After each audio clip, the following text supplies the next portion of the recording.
Monday, August 15th, and this is another episode of Let There Be Talk, brought to you by my podcast network, cactusradionetwork.com. You can find all of my podcasts in one spot, absolutely free, cactusradionetwork.com.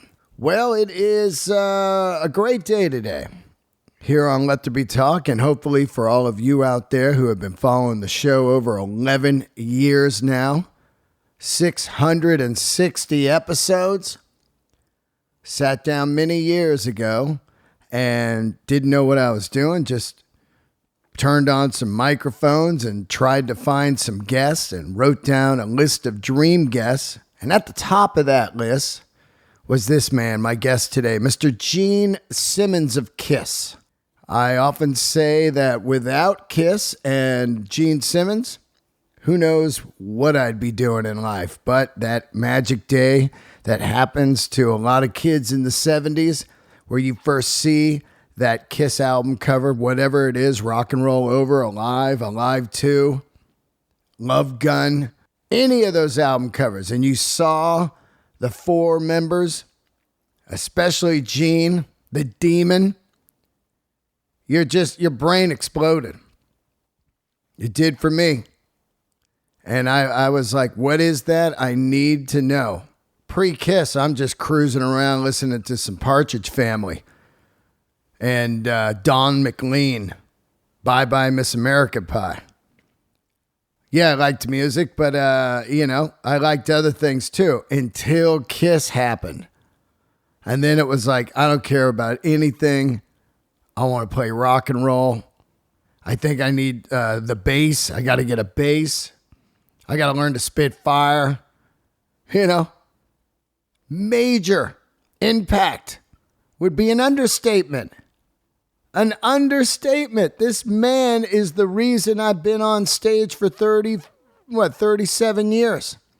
It's just mind-boggling to me that this man came over to my apartment by himself, no handlers, no rules, on a Sunday afternoon, drove himself over, cruised on over, no limousine, looking great, leather pants, ready to rock, and just an unreal day for me.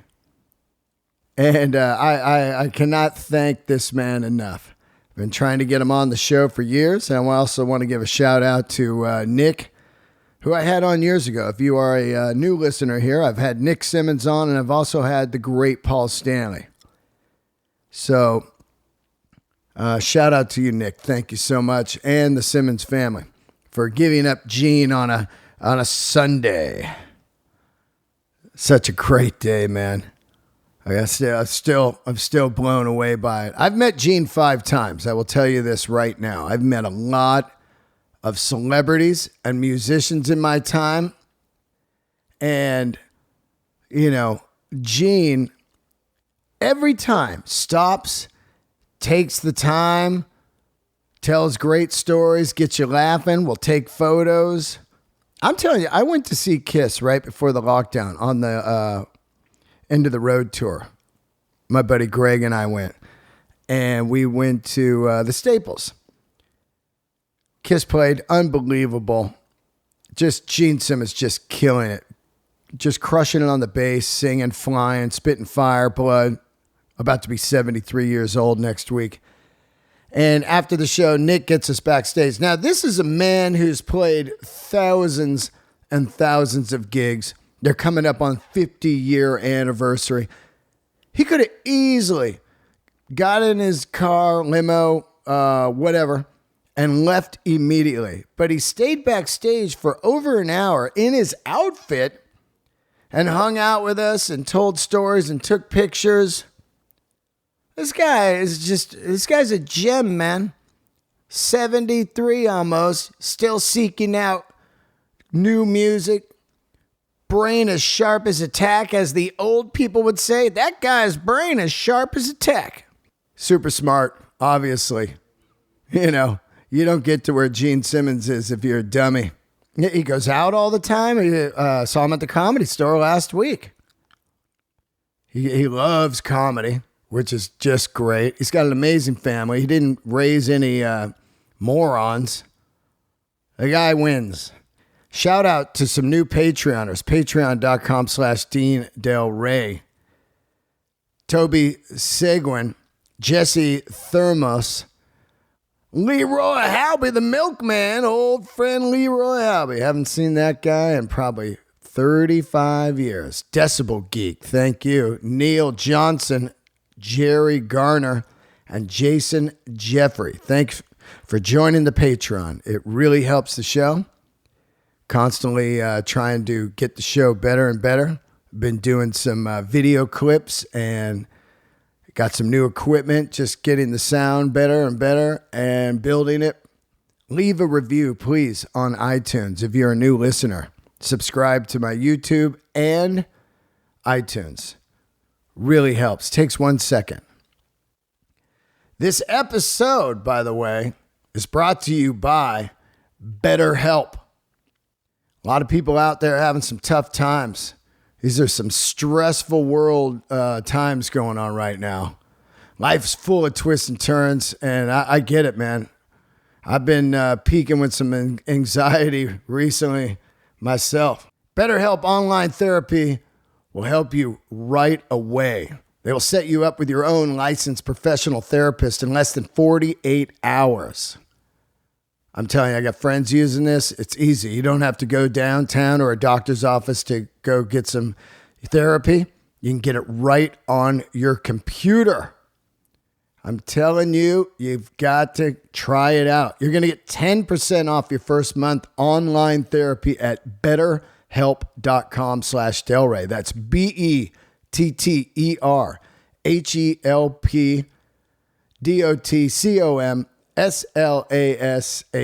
You know what I'm talking about. The /Delray. BetterHelp.com/Delray. Delray. Therapy's cool, man. Don't listen to people. When I was growing up, they're like, I'm a man. I don't need no therapy. Yeah, good luck with that, man. You bottle that stuff up and it brews, man.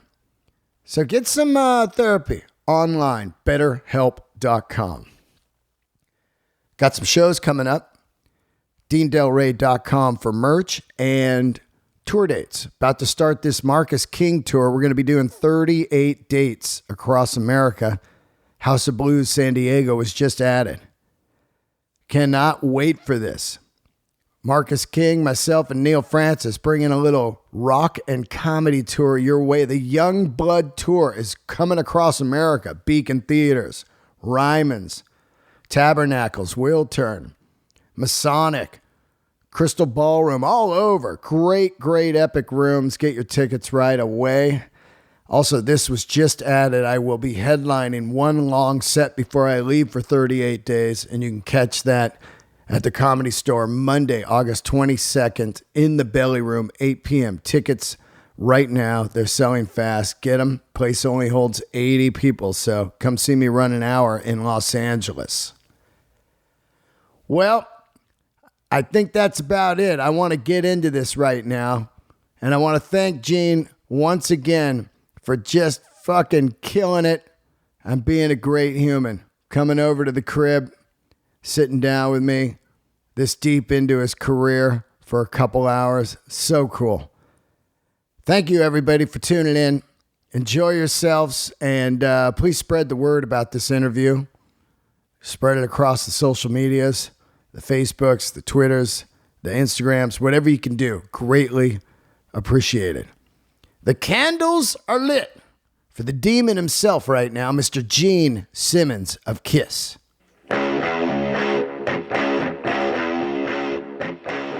Topo Chico. It's good shit, right? I hope it's not shit. I have my own sodas, as you know. Yeah?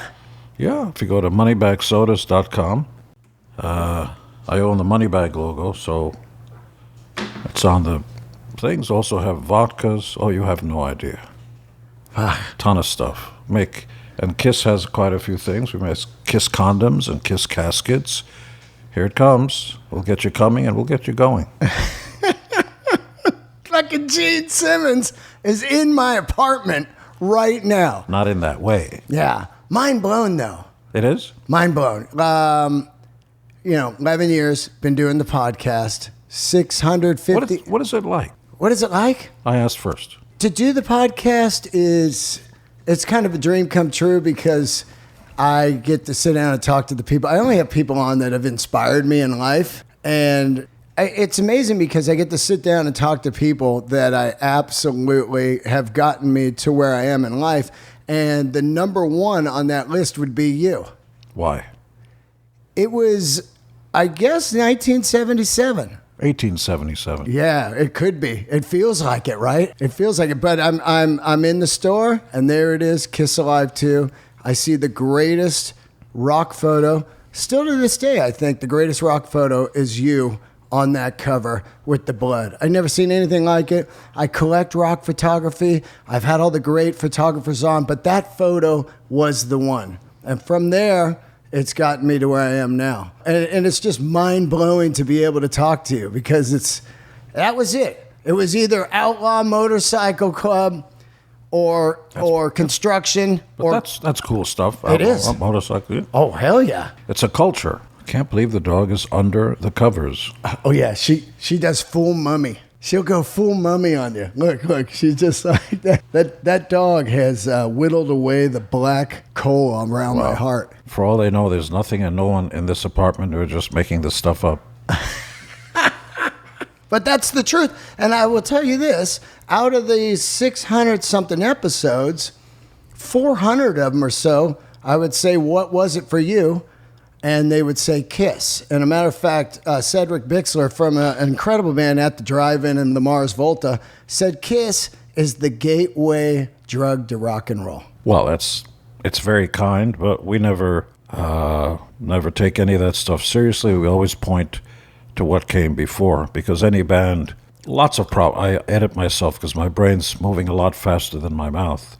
When you see new bands that have no roots, it's a sad and pathetic thing, which is where you get melodies like A, B, C, D, E, F, G. So a lot of pop has that kind of no roots. They just start doing it because they sing in the shower. So if you ask a band, us, anybody else, where'd you get your stuff? Where's your DNA? What are you made? You were not born without a precedent or vice precedent. See what I just did there? We point to what came before, and that's how little kids understand that there's a history and there's a reason why somebody does one thing versus another and so on. So it's very kind of you to say that. We're just another domino in the dominoes that you kind of kick over, and then you watch them go bang, bang, bang. Yeah, I love that domino over there. Yeah, but look at all the dominoes before us. And that's how you find out. Or maybe, by the way, maybe that opens the ears of somebody who's a big music fan to new stuff. Tommy Thayer, who really knows his stuff, he can play guitar forwards, backwards, and really loves to understand where the stuff came from and everything. I was the guy that opened his eyes and ears to the Jeff Beck group. Can you believe that? Wow. I mean, he was aware of Jeff Beck, obviously, but just never listened to those first two records. And I just kept listening. Boy, that's really good. Shapes of things. Wow, that's amazing. Is that Rod Stewart? Yeah. And guess who's on bass? Ron Wood. Wow, I didn't know he plays better bass player than he is guitar player. Absolutely. And listen to Mick Waller. Boom, Keith Moon kind of stuff on drums. So actually more jazzy. So it's always a wonderful thing. It's like you go see a great movie. The best thing you can do to your pal and say, "Come with me. I'm gonna show you something." And you introduce somebody to something that really got you off, and that opens doors. Yeah. I mean, most people will, depending on the age, they'll say the Beatles, Ed Sullivan, when they're here.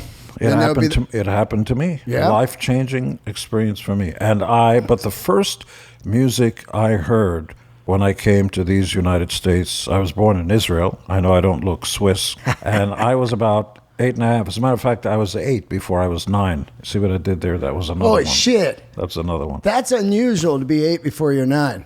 Yeah. Well, we're not going to go into that. Not when you got Topo Gigio right over here. And so the first music I heard were the founding fathers of rock and roll. Little Richard, who I knew through the years, and Chuck Berry, and so on and so forth. Fats Domino, obviously. And strangely, I was the guy who did the eulogy for Chuck's funeral, sad as it is. The Gene Simmons Band, when we had some off years when we weren't touring, happened to be playing in the same town that Chuck Berry was going to have the eulogies from everybody, friends and family. Not a single noteworthy rocker showed up sad and shamefully to say it. No McCartney, no Stones, no Keith, no nothing. Nobody showed up. I didn't hear or see telegrams, but somebody came over after our show, said, "Can you get your gear out before 11 o'clock or 12 o'clock at night?" And I said, "Why?" I said, "Well, we've got to roll in the Chuck Berry funeral." I said, "What?" As it happened, it was being held in the same place I said, "Yeah, of course." And the next day I had to catch a flight, but I could not leave without standing in the back of the event where everybody was waxing poetic about just what an immense giant, what a huge shadow Chuck Berry cast, not just on guitar, but on music, but also opening the doors to race relations. This without being heavy-handed or lecturing people, because none of those lyrics were anything except by having a good time. And yet white kids in America were listening to black music in the days when it was called race music. You couldn't hear that music originally. You had Pat Boone and other white folks covering Blueberry Hill by Fats Domino. Pat Boone had the hit with it. I remember being in the back, and a family member came up and said, "This means a lot to us. Would you mind getting up on stage and saying a few words?" And you can find it on YouTube. I said, "Look, I don't deserve to be up on that stage. I'm just a knucklehead who got lucky with a guitar and a bass. No, it would mean the world to us. Tell us what it meant." And they brought me up, and the whole place, got quiet. I went, uh-oh. The drama of it, the heaviness of it hit me. And I got up on stage, and Chuck Berry was there with an open casket with his guitar. Wow. Right there, and I was so overcome. When I watch the eulogy, I don't remember half the stuff I said. I was just so overcome with the emotion of it. A real giant, it goes back to some of the early stuff what we played, which had Chuck Berry fingering. Without that, you wouldn't have the early Stones and the Beatles and all, who were all playing. Even up to AC/DC. Of course. Yep. So it's important for young ears to understand there was once a guy who used to insist on getting paid cash because he got I love that one. so many times. Briefcase, put it in the trunk, play the gig. Yeah, you show me the money, and then I'll do the show before, because so many times white club owners would fuck him, and black club owners too. Yeah. At any rate, what was your question? Well, we're just shooting the shit about how you opened my eyes into a whole world of rock and roll, and it's amazing to think about how I listened to that record. And then my whole life changed. And the same with you, with the Beatles and Chuck Berry and all that. And it's a wild thing to think about how somebody can hear that and go, "That's what I'm doing." And then chase it with zero guarantees. Well, no resume, no credibility. And that's the wonder of this thing, of this musical genre that was actually incorrect in the way you're supposed to play music. The guitars were electric, which is blasphemous. Yeah. You take a six-stringed instrument and a four-string instrument, and you electrify them, plug them into an amplifier. Not only that, but you distort them. You turn it up to 10 because it sounded cool, because there were no teachers or no rules that tell you, no, that's not the way you do it. And when you sing, no singing teachers or anything. You just kind of blurt it out. Yeah. And what are the lyrics? I don't know. I'm going to write what I feel, where I come from, what's pertinent to me. Rap has that sort of authenticity and urgency. It doesn't mean that I get it. It just means that it's authentic, honest music coming from people who live it and understand what those words mean. And rock and roll was no different. Teenagers and young folks were just bored to tears and didn't want to be living in 50s America. They wanted to rebel. not violently or anything like that, but hey, this is me. I'm not a clone of my mother and father. And I remember first picking up the guitar and stuff, my mother just couldn't understand what it was all about. And all through, while my mother was alive, she lived to be 94, God bless her, she never understood who paid me and what my hours were. How many days a week do you work? Yeah. Oh, here and there, sometimes all the time, sometimes not. Yeah, but where? All over the place. Yeah. Who pays you? Everybody. Everybody, yeah. There's just no other job like that. Except the Pope, of course. Yeah. But we have more fun than the Pope. You had a great mom, though, because she did buy your first bass, and it does... And guitar. The first instrument she bought me was an SG standard electric guitar. It was a Gibson or a copy? Well, Gibson first, where I learned basic chords, taught myself and watched everybody else and their hands, their fingerings, and clumsily with my 13-year-old fingers tried, and of course they'd half bleed. You'd press those metal things. You go, what is that? So I'd go note by note and just kind of build up the calluses. I still have, see the calluses? Wow. Look at that shit, man. Yeah, it's deep. Yeah, that is, wow. I mean, that's rivaling Keith Richards' fingers. You seen those? Yes, I have. Wow, those things are crazy. Not just the calluses, but how the fingers are. They're actual, like... It's a claw. Yeah, it's a claw. It is. It's a lifetime of... and they've been around, oh, my God, I would imagine 8 to 10 years longer than we have. Yeah. Let me see, 74. They started... 64. Yeah, 10 years. Yeah. But constant touring, like a working man's band. And that's what I respected about black music, which was they never looked at how old you were. B.B. King played until he died. Yes. That's what he did. And music to him was more than just, where's my hit record and let me sound cool. In an interview, it was who and what he was. Because what were your choices when you were a young black man coming up in the South? What could you do? Yeah. You were lucky if you could play music and pay the bills. I think an amazing thing about you, too, is that when I started comedy, I was about 2 years in, and I was having some good sets. And SEX? Yeah. Is that what you said? When you're a comedian, you have to have SETS. Well, these are semantics, but I'm not anti-semantic. Oh, what another one. But hold on. You can't just gloss over that. See, I've got my armor on stage. You got the makeup and the thing and all that, and big sound and big show and all that. So it's not as scary because you have a lot of armor. You're going out there naked with just a microphone, your voice, and your mind. How do you come from the streets and get up on stage and take the chance of bombing completely in front of people with nothing, no barrier, and they're right there going, you suck, or you're great, right there. It's fucking lunacy. You know what I compare it to? Because, of course, I played music 25 years, but remember the first time you're in Electric Ladyland doing your demo, and the guy goes... He goes, hold on, let's solo up this vocal and see what Gene's singing here. And he solos you up, and there's no instruments, and everybody's like, awful. Oh, look, I got goosebumps. That's what comedy's like your entire life. But without the audience. Yeah. I got to hear my raw stuff, me. But your dudes are right there. Yeah, but they're semi-kind. When strangers, oh my God. Yeah. But my point is, I was doing pretty good, I thought, and I got up the stage one day, and my buddy Ian Edwards, who's a fantastic comedian, said, hey, man, what are you doing in there? I go, I was killing it. He goes, yeah, but with bullshit. You gotta, you're deeper than that. You're funnier than that. You're just skimming the surface with shit up there. And the reason I brought that up was I had to start all over. After 2 years, I thought I was on my way, and the next few years were brutal. And with Wicked Lester, you guys get this deal. You're on Epic. You're about to fucking do it. You get 44 grand. All right. And they go, nah. And that's the thing I heard early in life. Be careful what you get famous for.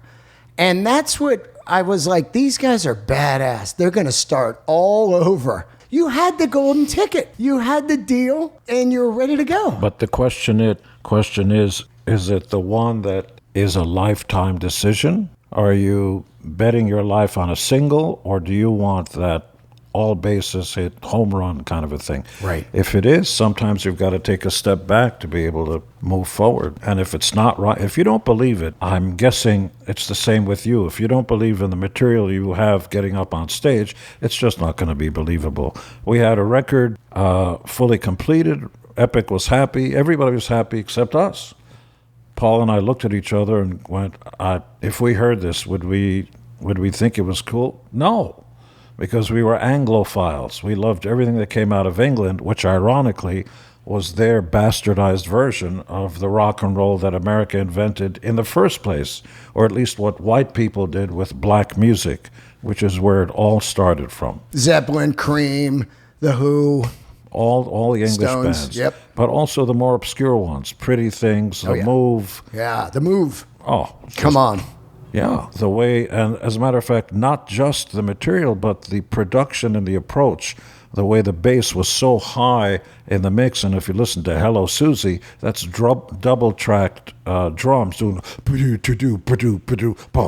and so, and the American, the English gave us Led Zeppelin, we gave the world the Grateful Dead. Come on. Yeah, come on. I like him now, though. As I got older, I hated him growing up. I'm sorry. Yeah. A guy with a beard holding his guitar close to his neck, that's just not cool. I'm sorry. I know. And good luck to everybody. I've gone to one of the two of the shows. Yeah. And look, I've got Grateful Dead fans who I like and all that stuff. The biggest snore I've ever seen. And by the way, it's like a sausage fest. It's not a chicken sight. No, it's like a Rush concert. One of my favorite bands. Oh, yeah, totally. You can't find a chick within a mile of that place. Zero chicks at Rush and Metallica when they first started, That's different. But James has got...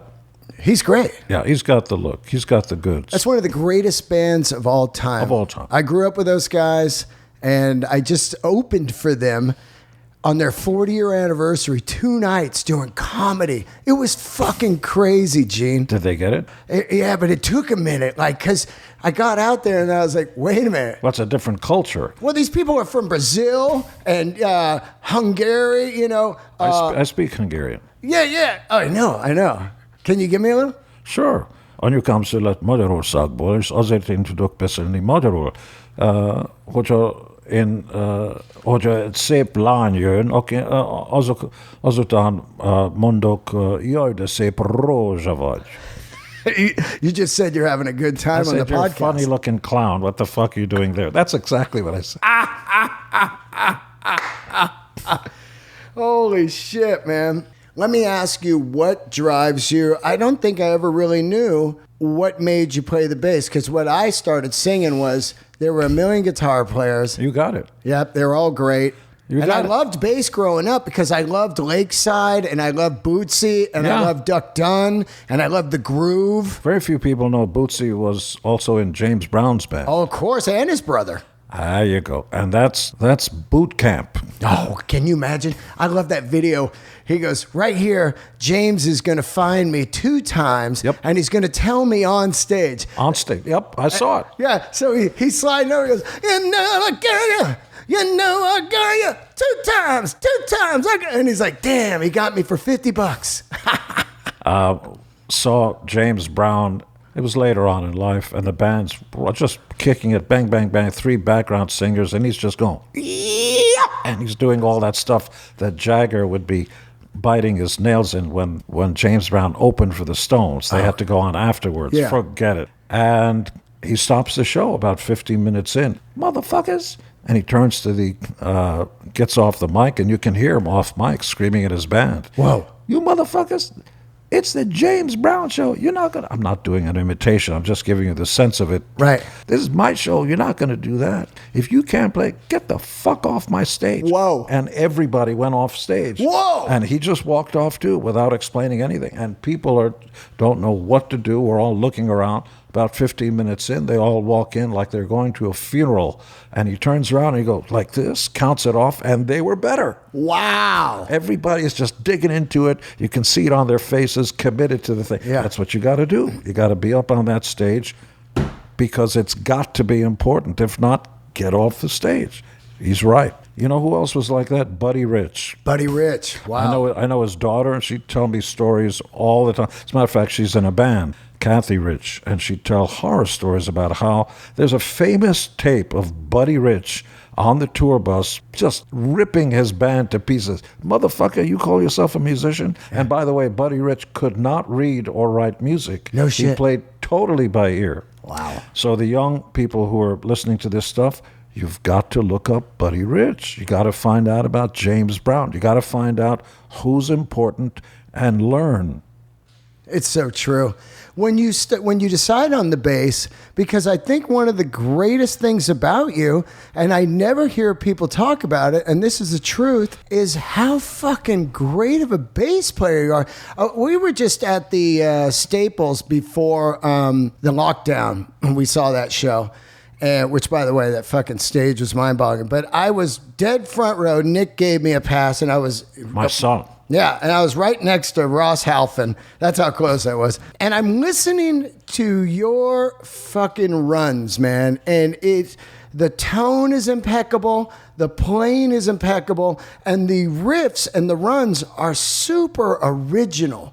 I'm like, listen to this guy's runs. So who were your guys on the bass back then? Who were you influenced by? Because, of course, Bill Wyman, he's just kind of, laying down 4/4. A lot of white bass players would play with the kick and the snare. Right. So if you listen to classic AC/DC, and it is, you have your beat, boom, boom, boom, boom, boom, boom, boom, boom, boom, boom, and it's okay to do that depending on the music that you do. We have one of those called Lick It Up, boom, boom, boom, boom, Great. boom, boom, boom, boom, and you do that. But when the kick and the snare are doing a little bit more intricate stuff, you can't just go boom, boom, boom, or I don't think you can. So, first of all, I picked bass because there were too many guitar players. And statistically, you'd have a better chance of being in a band if you plucked away on 4 strings. And it also gave you the chance to sing, depending on the music you play, and not have to worry so much. On the other hand, you've got to be a decent bass player to know where the notes are, because as you're singing, you can't always look down. So the people I listened to actually were singers and actually could play guitar. McCartney, probably the preeminent modern guy. Ron Wood on those first 2 Jeff Beck groups. Amazing. And you can go on YouTube. For those of you that don't know, there's a woman whose name is Carol Kay. Now, Carol Kay is a little Jewish blonde woman who, you may be surprised to learn, actually played a lot on some of the classic records of all time, especially ones that came out of Motown. Wow. Yeah, it wasn't just the Funk Brothers. They'd bring in Carol Kay. She was part of the Wrecking Crew. She played on Nat King Cole, Diana Ross records, Cher records, both my girlfriends.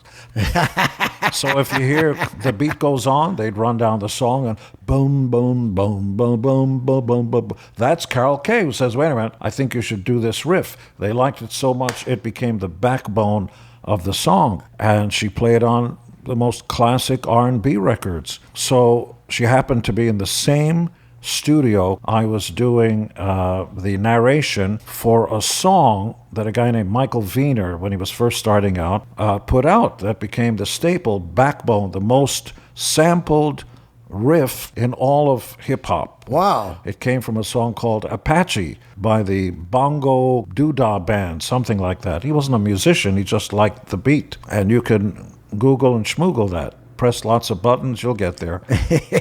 And it's actually it's like, where did hip-hop come from?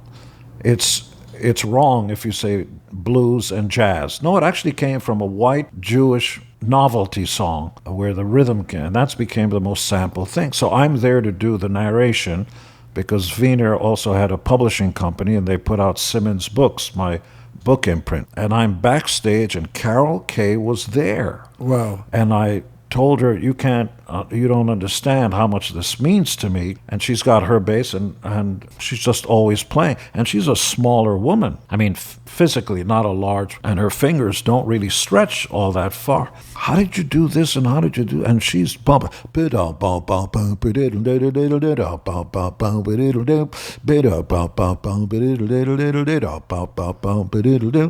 I can play a little bit. So I said, Here, let me show you. See, I think I got that right away. Because I hear it once, I know where that is. What key do you want me to do it in? She goes, just do it in E the way I did. Okay, I go, she'd grab the bass out of my hand. She said, no, that's all wrong. I said, Carol, I played every note that you did with the... Yeah, it's like a body without a soul. I go, oh my shit. God, she just kicked me in the nuts. Whoa. I said, what do you mean? She goes, feel. Grace notes, every note, la la la la la la la la la. It's like when white people saying, oh, say, can you see? You have every note and stuff. When you have real singers and people who do it, they got the grease. The grease, and not all notes and not all they're slippery. Slippery, and some are a little softer. We're human beings. Without the emotion, you get nothing. So so the first one has got a bump, but louder than is a little softer.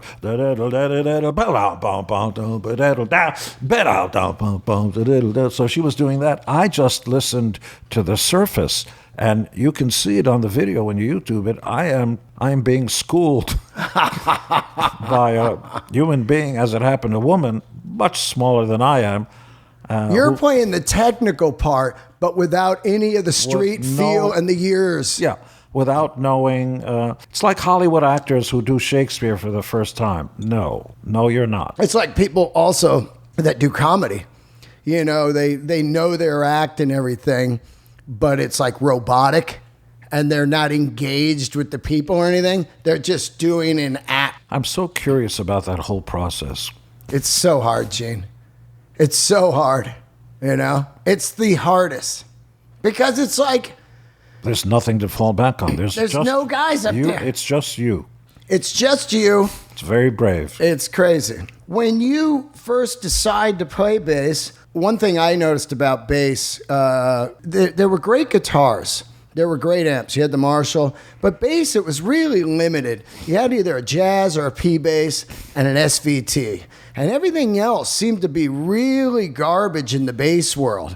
And it was wild to find out, which I never knew about you, because I knew that, you know, I looked at your basses for years and years, but I didn't know this guy Charlie built these custom basses Charlie back. LeBeau, yeah. Yeah, I had no idea on that ever. I found basses lacking in what I wanted. So I got a fake Kent Hofner style bass, Japanese knockoff. Yep. It just didn't sound good. It fed back because it was cheap. And then a real Hofner just didn't have the aggression that I was looking for, kind of a sonic fingerprint that I heard in my mind. Because I didn't want to sound like a Motown player, because I didn't play like Motown. You know, I couldn't be a convincing Motown player, and I didn't want to sound boom, boom, boom, boom, boom. You know, the kind of the simple, straightforward thing. I think the approach, without being able to verbalize it, that I had was much more of a string quartet, where you have melodies going on, the violin, the alto, and the cello, and the bass is also doing melodies while the other things are playing their own melodies. And McCartney was the king of that, because he didn't approach bass as a bassist, for one thing. He understood what chords were, and if you understand chords and melody, then your approach to bass is decidedly different, because you can see it's like having X-ray vision. So, there's a pocket, so there's a beat over here, and then there's a breath where the chords are resting, so I can, sort of put it in. So, I'll give you perfect examples. As a matter of fact, McCartney is so underrated. If you like Taxman, the song, and if you like the solo, that's McCartney. It's killer. Yeah, he blew my mind in that documentary, man. Boy, he's just pulling songs out of the sky. I think I got something here. He's doing Get Back, gun, gun, gun, gun, gun, gun, gun. Writing it on the spot. Insane. On the spot. And Lennon's late. By the time Lennon gets there, McCartney's got the body, which becomes the number one song. Yeah, yeah. But his playing is, and as I was watching that, I was thinking the same thing about you. I was like, hey, here's these dudes that are, monumental bass players. and you don't really know them as a bass player. Also, your tone was so aggressive. And I mean, I can't help but think about later on, you know, when you get into like Metallica and Cliff Burton and his distorted, really kind of aggressive playing, there's definitely some Gene Simmons in there, man. Well, if you, not to be self-aggrandizing too much, but if you go down the history of the guys that plug in, there are enough of them, including Kirk and lots of guys who cut their teeth on those early records. And then, of course, went before it to find out, you know, where that stuff came from. And there's a funny story about Pearl Jam, as a matter of fact. Mike McCready had a solo. Which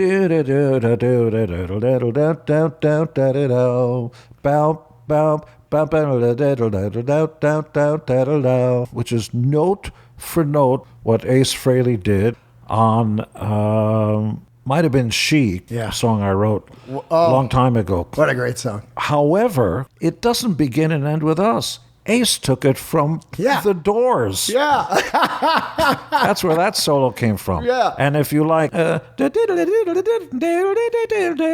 Page. It's Page. Yeah. So if you like this guy and stuff, check out where I got it from. And so, you know, the lineage, you're not born, all the DNA of humanity is right there inside of you, whatever came before. So you're seeking out the perfect bass, and how do you find Chuck? Well, even before we started, I didn't like my choices. You had the Fender basses, but I liked sliding. Something like less about notes and more about the excitement of that slide when there's a hole there in my mind. Yeah. Of course, I wasn't qualified musically, but it's why I'm qualified emotionally. I know it moves me. And you couldn't reach the high notes because the Fender body went into the neck. So you couldn't reach those high notes. On the P-bass, yeah. Ooh, you couldn't go, ooh, all the way high.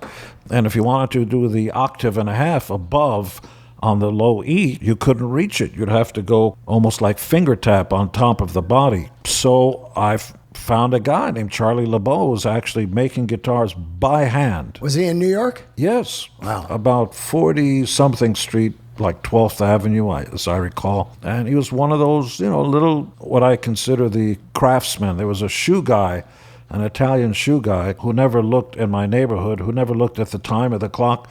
Something was wrong with your shoe or anything, you got a nail caught in it or got a hole, you can go there 7 days a week, and that guy's there with nails, you know, in his teeth, one after another. He bangs them in, and that's what's missing today. Craftsmen. Oh, yeah. I feature them all on this show, man. I find people that work outside the box. That I got a 24-year-old cobbler on. Then I got a woman that makes $100,000 home stereo preamps. Then I got a guy that makes, you know, $1 million guitar that takes him 10 years. These guys, they're committed. They're committed, man. It's about the work, not about having a job. I gave them their whole show. Fantastic. Really impressive. And they deserve the praise because most people just want a job. Some people just love to work. It's the labor by the sweat of thy brow, it says in the book that my people gave the rest of you guys, Bible. When you go in there, does he have some basses on the wall, and how do you find them? There are some bass bodies on the wall, and I didn't see any finished instruments, guitars, and so on. So I explained to him what I wanted. I want the horn, twin horns, like a Les Paul Jr. Yeah. And where the neck scale was a little shorter because I had to jump up and down, you know, with 7-inch platform heels, and you couldn't be doing that, singing, playing, and doing all that, and spitting fire and farting spaghetti and meatballs, whatever it was we were going to do. I didn't know what we were going to do. Yeah.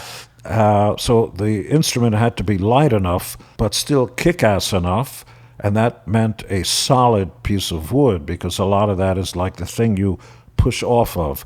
And it's funny, I went to school with Larry DiMarzio, and if you're not a musician, he was one of the guys that literally by hand rolled these wires around a pickup, and they became the DiMarzio pickups. Legend. For a short time, Larry and I were in the same started a band together, but musical direction was night and day difference. Well, you played in a band with Larry DiMarzio? No, Larry played in a band with me. Oh, yeah. That's wild. That's the gene I'm looking for. He had a stunning girlfriend, so I was less interested in the music and more interested in Larry's girlfriend. He was a great guy, and I remember really recall being in his place in Staten Island, because we both went to Staten Island, Richmond College, and I said to him something like, talking out of my ass, I'm going to be in the biggest band in the world. And he said, oh, yeah? Well, I'm going to build the biggest so-and-so pickups in the world. And I'm looking at him, and he's by hand taking wire and just putting around this thing. I didn't know what it was. Yeah, sure, Larry. Okay, well, I'll see you around. He goes, yeah, okay, Gene, see you around. It was, it's got to start with vision. You've got to start this thing. Imagine being young Mike Tyson, who I happen to know and greatly admire, being too short, not having big arm length, too light to be a heavyweight, too short to be a heavyweight. His arms don't reach anywhere near as long as a heavyweight stuff. And he kind of taught, he's got the high voice and was picked on with the lisp and all that stuff, who became the killer of all time in that ring. Nobody touches him. Before the training, before anything, you've got to have the fire in the belly and that vision in your mind. You've got to be able to conceive it. Yeah. Somebody gave me the analogy, which sort of makes sense, which is you're a tightrope walker. We all are. Rope is life, or whatever other hurdle you've got to go over, and you have a choice. And the choice is you can talk yourself out of it. Oh boy, I don't know if I can make it. If I fall down, I'm going to break my neck, and my chances of getting to the other side, I don't know about that. You're actually contributing to falling off of the tightrope. Whereas if you're delusional, nobody's going to stop me, I'm going to get to the other side, there's no question in my mind. And that's what they tell you all the time.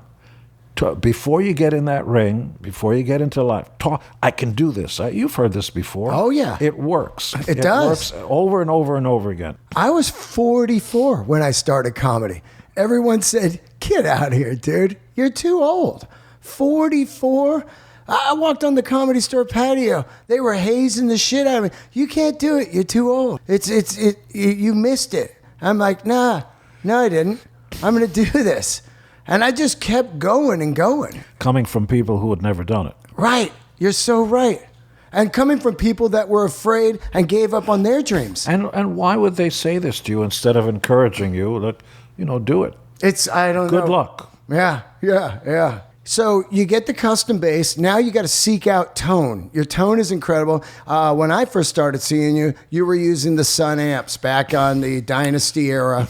A little earlier than that, I happened to went down to a music store, and Jack Bruce's cabinet was for sale. And I SVT? Yes. Wow. And I bought it. And before that, I bought a Fender Precision bass, but it had humbucker pickups. Oh, cool. And it sounded like a monster. Yeah. In fact, when we were recording demos at Electric Lady, when Stephen Stills was there doing Love the One You With, the Manassas stuff, he came out and he said, hey, man, I checked out, we were in Wicked Lester. I went back there and said, boy, that bass, that's killer bass.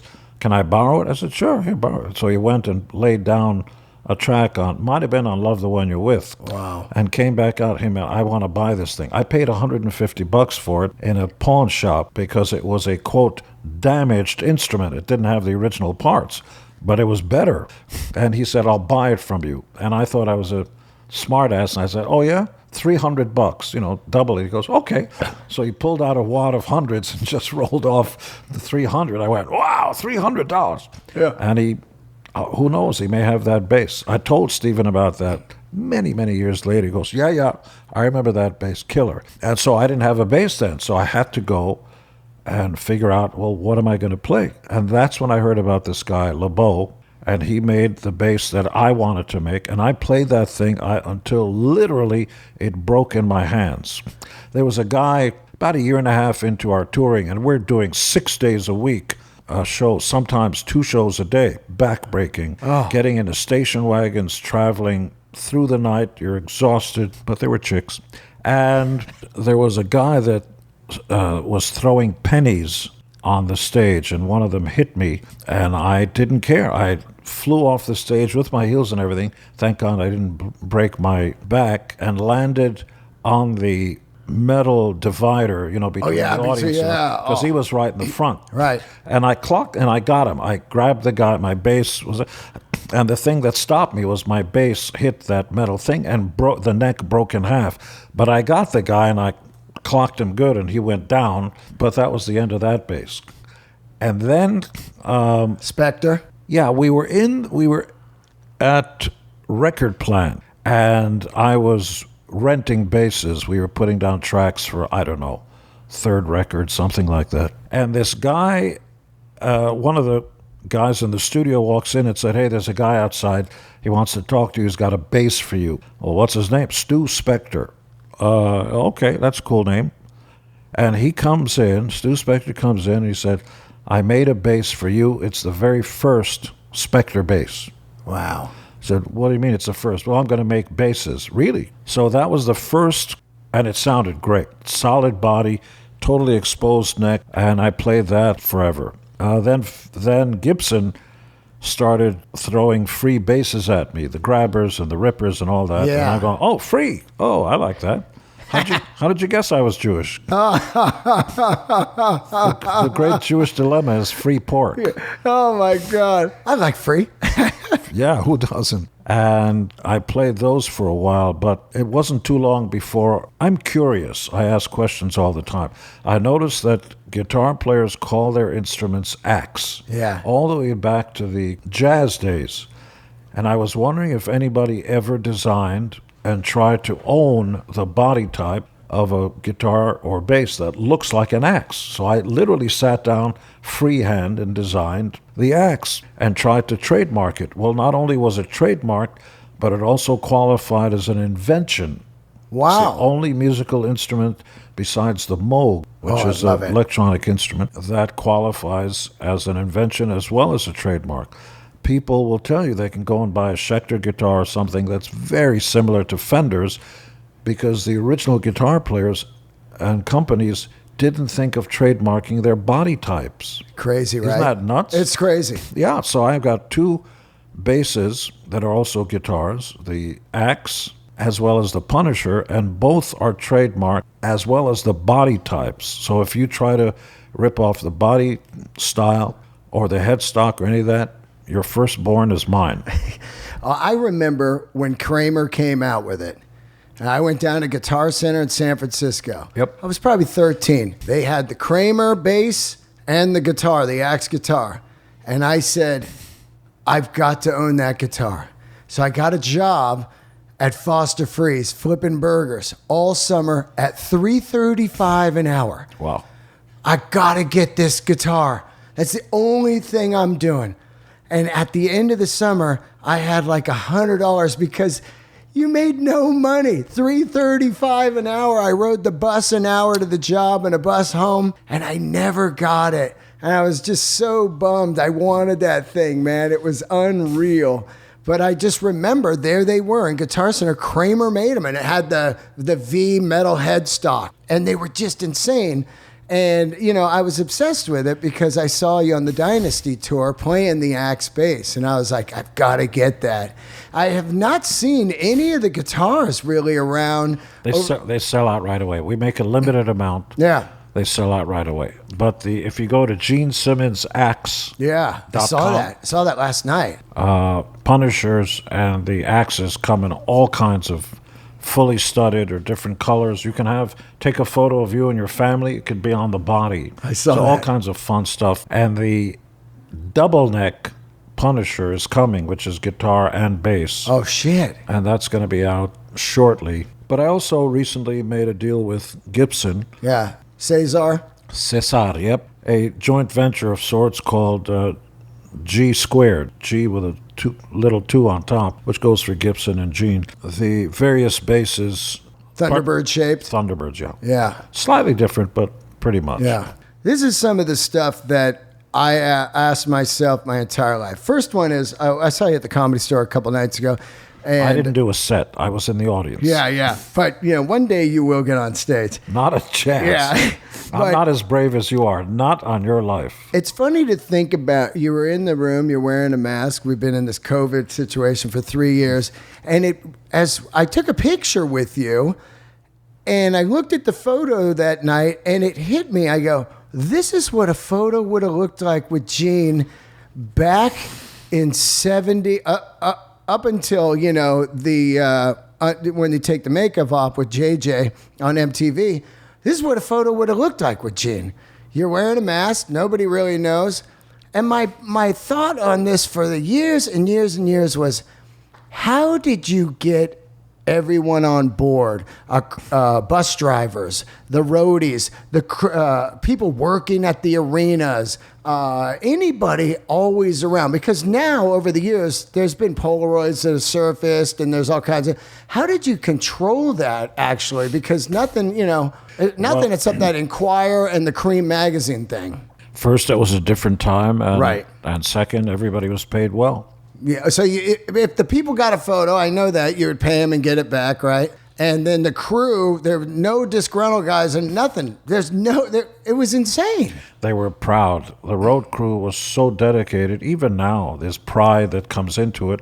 Why would you want to pop the balloon on something you really believe in? You know, they'd wear their KISS jackets, and who do you work for? Oh, we put up that KISS. Oh, really? What is it true about those guys? They kill animals, and whatever else gossip goes out there. But the crew's always been, without them, we couldn't do what we do. Think of it. We love the Stones. We love AC/DC. Love Metallica and stuff. But could they get up and just play? Sure. Yeah. Yeah, you got amps and drums and stuff like that.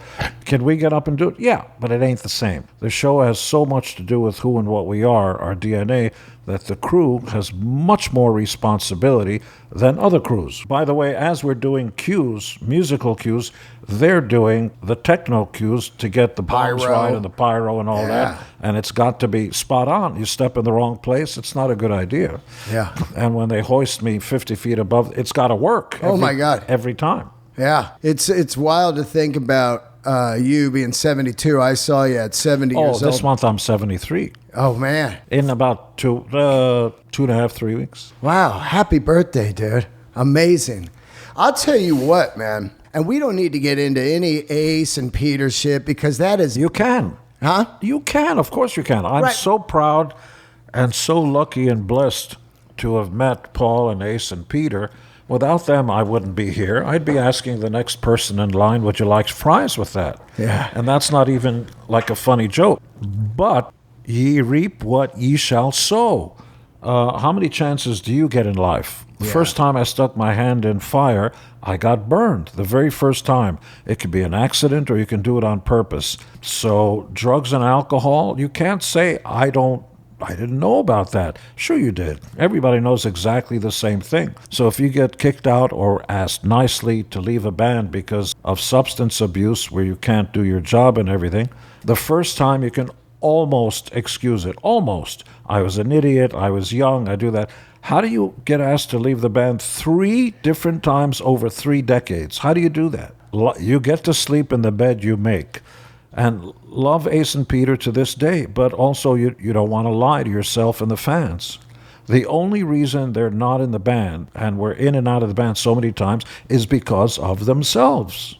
Yeah, I get it. I don't know where else to point. The world did this, they did that. Yeah. Nope, I didn't swallow that crap. You did. I understand it. Especially my point of the thing was, when I saw you just 2 years ago, I've seen you probably 30 times. But when I saw you at 70 years old, you're fucking flying, you're spitting fire, you're doing the blood, your vocals are incredible, and your bass playing, I'm like, this guy is a machine.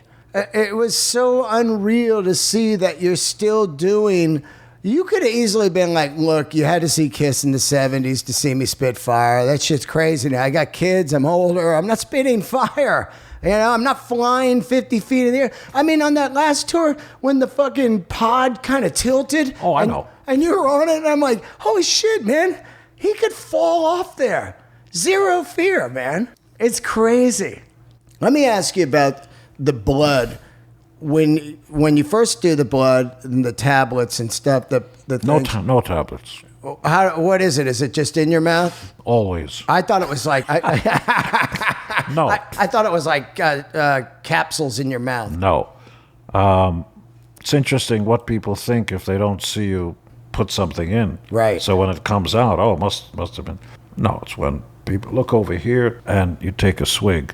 But it is vile, foul tasting.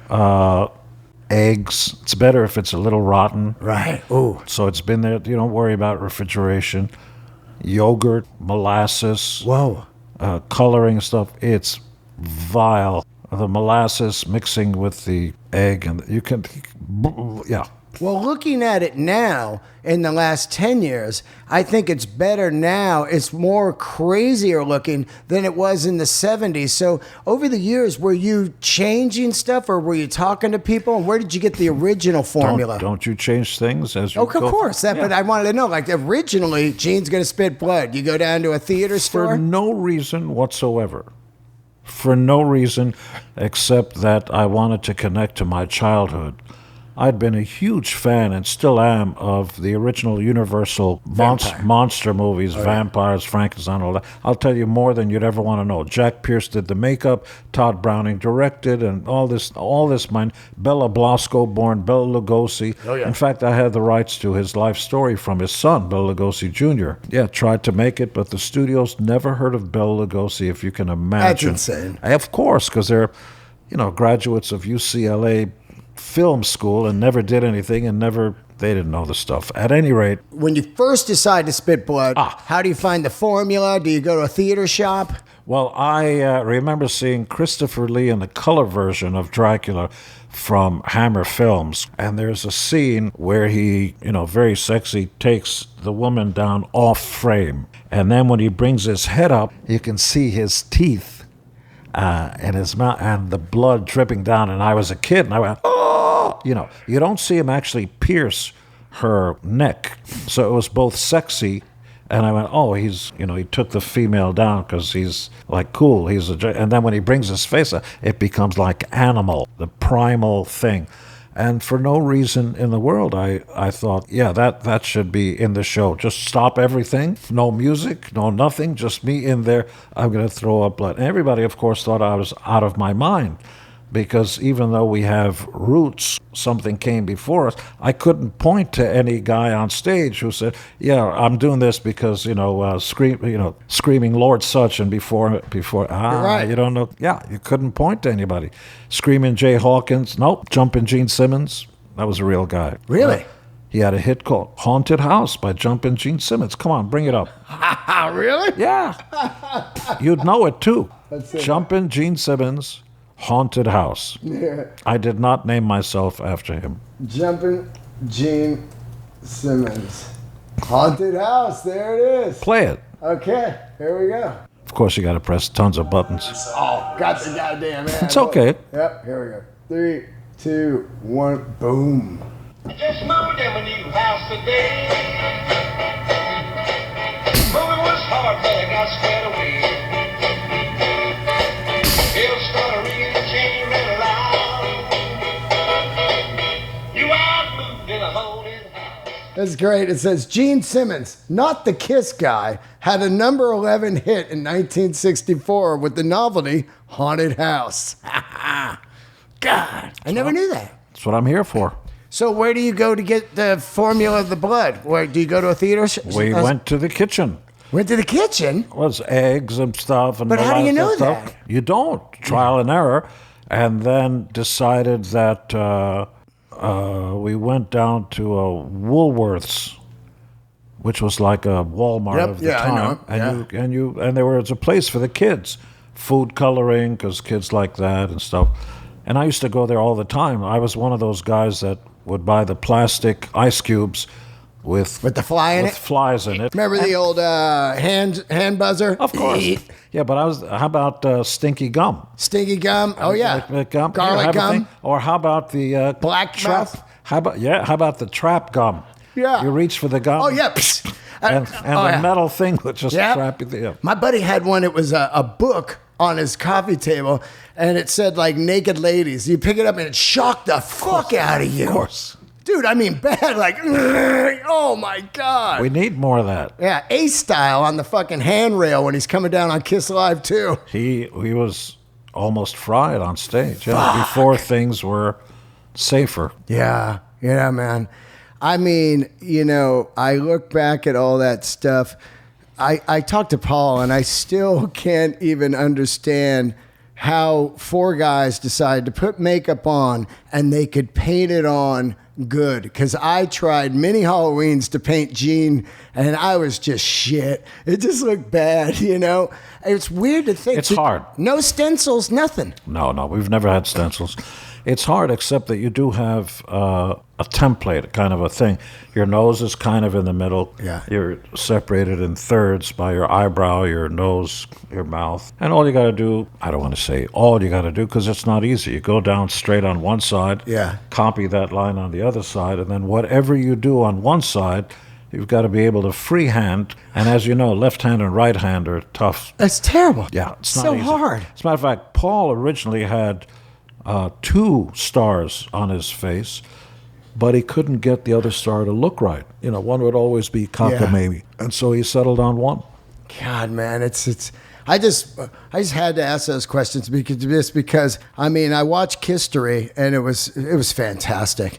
But I love it where you're just like, well, somebody had to spit fire in the band, so I said I'll give it a try. No, that's not what happened. We were in the manager's office, Bill Coyne. And there was a guy named, I think, Amazo, something like that, who came in. Hey, check this out, guys. And we're in an office about this size, as a matter of fact, smaller a little bit. And we're sitting on the couch, and he goes, and singes the ceiling. And we went, wow, that's cool. Is he going to be like an opening act or something? Because we were open to any of it. Oh, no. One of you is going to spit fire during the show. And we went, I don't think so. That's crazy. And I thought he said, okay, which one of you wants to spit fire? What he actually said is, okay, who doesn't want to spit fire? So I put my hand up. Yeah. The other guys put there because they heard right. Yeah. Okay, you're spitting fire. You said who doesn't want to do it? No, I said, anyway, I got the words mixed up. Okay, you're the one. And on the very first show, I caught the right hand.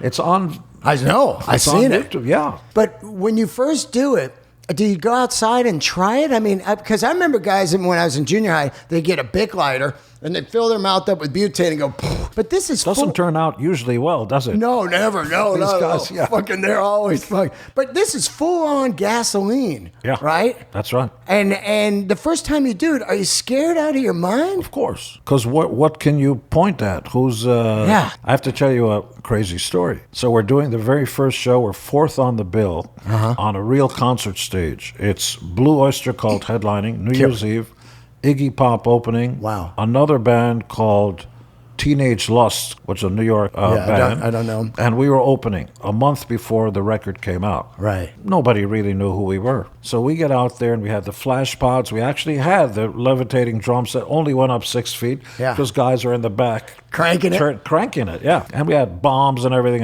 And it's the 3rd song. We're doing Firehouse, Time to Spit Fire. Yeah, fuck. And I spit fire, I catch fire right away. The audience goes nuts. Oh. I didn't know it. Wow, these guys are going to kill themselves. That's cool. And then we do a song or two later, a song called 100,000 Years. Yeah, I love it. Which Paul and I wrote, based on a book that I read called 100,000 Years by Eric von Daniken about aliens landing here and God knows what else. And we had the candelabra on stage. Now, somebody thought to get flash paper and fill it with gunpowder and just kind of scrunch it up, and I would sort of light it when Paul was saying, do you feel all right? And throw it over the heads of the audience, and it would explode over their head. And in those days, fire marshals didn't know anything. Exist. Nobody. Yeah. It's just like you could do all kinds of wild, unsafe stuff. And what I'm about to tell you is the absolute truth, no exaggeration. I didn't throw it well. Instead of throwing it above the heads of the audience, this poor guy must have been standing on his seat. So he was taller than the other guys that were standing on the ground. And I remember this hitting this guy straight in the face. You ever seen those freak houses where you hit the duck and it goes right back down? That's what it looked like. The thing exploded in front of the guy's face, and he went down. And for the rest of the show, we're thinking, oh, my God, if this guy sues us, it's the end of our lives. We're waiting backstage, buzzing.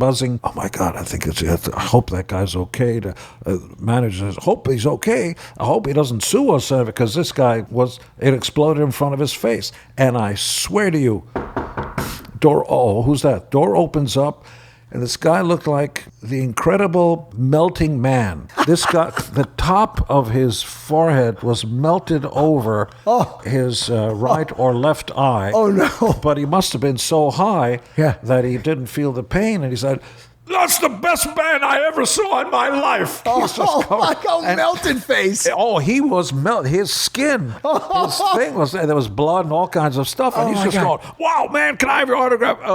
Yeah, sure. The manager took him right away to the hospital and had him sign off. Oh my God! They could have ended right there. So, needless to say, that was the only time we ever did that. Oh my God! It's unbelievable how much, I remember the old days of seeing Kiss, seriously, 20 rows back. You would feel those fire. Are you kidding? It was like a gasoline type of, and you're up there on stage like 5 feet from that shit. I'm in 20 rows back, and I'm like, I can't believe the heat coming off this. Yeah, not easy. And now they're even bigger, and you can feel the stage temperature jump up, 20 degrees, sure. Yeah. Let's talk a little bit about 1977, Cow Palace. You go on, you play, you come off, you find out Elvis Presley has died. I'm from the Bay Area. All the shows I saw were in the Cow Palace. What do you remember about that night, Bill Graham, and, of course, Winterland? Well, people were in shock. To a lot of people, Elvis meant a lot. Oh, yeah. He opened up the doors to black music, really. But if I was a black person, man, woman, I'd say, you opened up shit, Whitey. Our music was always here. But from the white side, if it wasn't for Elvis, white kids would never hear You Ain't Nothing But a Hound Dog and stuff like that. By the way, written by Jews, Lieber Stoller, who hated white music. They loved black music. They loved blues, which is why all those the coasters and everything, Lieber Stoller. These two Jews who, as a matter of fact, I have to say something. I was at a place called Elaine's, which was a hangout for cool actors and all these people. And there's Lieber, might have been Stoller, Lieber, one of the half that wrote, oh my God, Searchin' and Charlie Brown, and just a ton of stuff. Charlie Fever, Brown. You give me fever. Fever, yeah. Boom, In the morning, fever all through the night.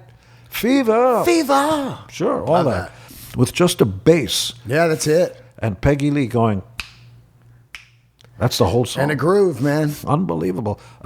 Under the Boardwalk, It's a Saturday Night, and all that. Oh, they must have written 100 songs that were major hits. And he and I started scribbling notes we were going to write together. It was going to be a song called Animal. And he said, I like that idea, Animal. Yeah, you bring out the animal in me or something. We'll get to it, but that's a good idea. I thought, he's saying I have a good idea. Wow. By the guy that wrote all these songs. Yeah. By the guy that wrote, You Ain't Nothing But a Hound Dog. Oh, my God. And unfortunately, we never finished it. He passed away not too long after that. And Elvis, look, even if you weren't thinking about him by that time because of the Vegas thing and the big and bloated and the drugs and all that, it was still Elvis. Legend. Nobody came close. Whether it was the Beatles or the Stones, everybody looked up and said, that's the king. And if you did any research on Elvis Presley, you'd know that what he grew up in was in black churches. He'd go to black Baptist churches, and that's where he fell in love with that music. He'd be the only white face there in the back of the hall listening to this stuff. And if you read up on his biographies, you'd understand where. So when you hear this pretty, this good-looking white boy singing what he thinks the way a black man sings, it was startling, especially in the days of race music, where you couldn't hear that kind of music on white radio. I mean, it was a game changer, and that opened the door for a lot of... Then I heard Jackie Wilson and, all the rest, the greats. Still, Baby Workout, Bobby Bland, Bobby Darin, just everybody. And so during the show, we found out about it, and when we did the encores, just on the spot, we decided we got to do something. Yeah, great bootleg of that. Oh, I wasn't aware of it. You remember Bill Graham? There's got to be a lot of Sure. love for this man. He came over a lot like you, escaped the Holocaust, landed in New York with I think his sister, had nobody, and became the biggest promoter on the planet. The big story about rock and roll is about how two disenfranchised racial and religious groups were really responsible for bringing black music to the great white masses. Almost all the record companies were run by Jews. That includes Chess and all that stuff. And Sam Phillips, they were all Jews. They changed their names, and they loved black music. Bill Graham, Jewish. The promoters, Albert Grossman, they were all Jews, and they loved black music. They hated the namby-pamby stuff, the white, Doris Day's fine and all that stuff, but that's not what, moved them. They loved black music. And so if it wasn't for black music first, and for the Jews who were there to kind of be the trucks, if you will, that brought that material to the masses, you wouldn't have gotten the doors open. They were the ones that opened the doors, and in some ways to some of the best, the early country and western. You got to remember, the $1 Million Quartet was Jerry Lee Lewis, Johnny Cash, Carl Perkins, all the greats. But in those days, that wasn't respectable music, rockabilly and rock and roll and all that. So we had to do something about Elvis. The sad part, which is why it segues into the end for us, this tour, we're adding another 100 cities, but by the time we're done, we're getting off that stage. I don't have too many lines on my face. In fact, not a single one, bitch. I've got a T-shirt that says, I've got a good appetite, my eyesight's good, and my schmeckle works. What else do you want? But one day, it hits us all. One day, you get too old to be convincing to be up on that stage. Get out of the ring before some sucker, some punk knocks you out. Okay? Because we're all going to get our turn. And especially if you're a band that's insane enough to introduce themselves with, you wanted the best, you got the best, the hottest band in the world. Why would you want to do that if you don't live, I remember them, yeah, they used to be, you should have caught KISS in the 70s. No, bitch, come out and see now, and you'll see the best show you've ever seen. It's crazy. And you've got to be able to live up to if you have a legacy, and some people think we're kind of a big deal, if you have that legacy, it's your responsibility to know when to call it quits. And I have to say, if I was in U2, if I was The Edge or if I was Keith Richards, bless them both, great, especially Keith Richards, I could see having a career, if the fans wanted it, into the 80s. Play till you die, because you're not you're not flying, you're not spinning. You don't fire. have to wear 40 pounds of studs and armor and walk around a 7-inch platform. You can wear sneakers and a comfortable T-shirt. Yep, you're so right. You don't have to move around on stage. You can just kind of pluck away. Anybody that gets up on the stage, not just us, that sense of pride that no matter what anybody's doing, you've got to run your own race. You're running the race.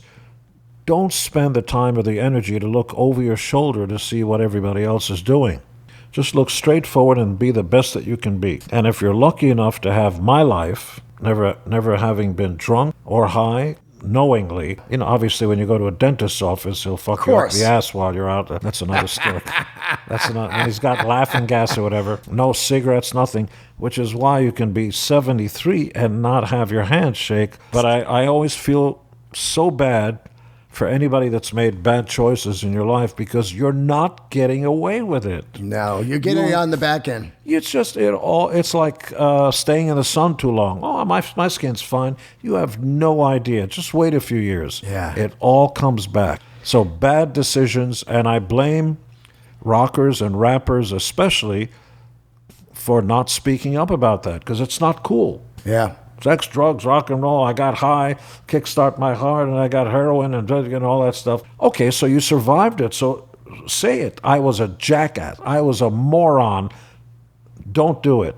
Yeah. It's not cool. Yeah. No, I had my blood changed 10 times, and I'm thinking, but I had a lot of fun. Yeah, well, that's nice, but there's some 15-year-old kid who's listening to that whose life is going to be ruined. I know it sounds, as I'm listening to myself, it just sounds like, oh, you're so square. You don't know how to live life. I've heard it many times. Well, I think now, look, I did some drugs and I got out. Why? You know? Well, Wait. You know, when it's... No, why? When you're young, you're out experimenting. But my thing is Why? now, I would never experiment now with fentanyl on the street. I know, but There's when no you were fucking young, way. what is that thing that, look, Yeah. when we're young, all we want is the skirt, and you want to be popular on whatever level. And that's sort of it, because we don't even think about money in those days, because some grown-ups are feeding you, called mom and dad. Yeah. You got a roof over your head and stuff like that. So the only thing you're thinking about are chicks and am I popular on some level. That's it.